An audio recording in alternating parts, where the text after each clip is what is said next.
The subterranean abyss that promises power through endless descent is not merely a dungeon to be cleared for loot and experience, but a profound mirror reflecting the emotional excavation you have been conditioned to avoid in service of surface-level success.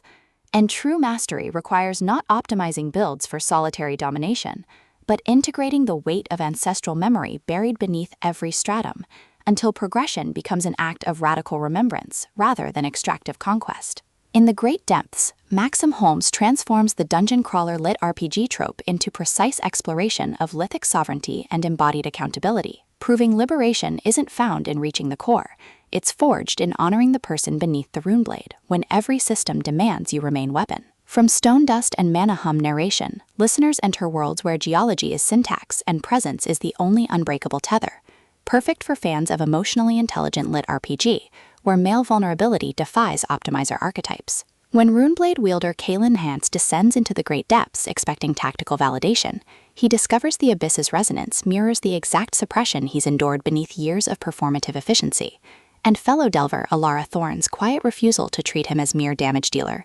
creates space for connection defying party role hierarchy. Navigating collapsing tunnels and buried attractions, Kaelin realizes this descent isn't about accumulation, but recalibration, with Holmes avoiding reducing Kaelin to flawless grinder or Alara to dependent support, instead crafting radical reciprocity within constraint, where trust is earned through honoring boundaries even as danger blurs them. And audiobook narration amplifies this alchemy by capturing Kaelin's disciplined focus fracturing into clarity, and Alara's guarded intensity revealing warmth beneath vigilance, making listeners feel seismic shifts of souls learning some depths can only be navigated when you stop letting metrics define their worth. What elevates this beyond typical dungeon crawler fare is portraying subterranean intimacy as somatic practice rather than gamified spectacle, with Kaelin confronting how adventurer culture equated worth with throughput, while Alara creates sanctuary where his contradictions exist without diminishment, their relationship evolving through shared silences during campfire rests bypassing performance, rhythms protecting both operational integrity and psychological safety, and mutual defense against guilds mistaking tenderness for inefficiency,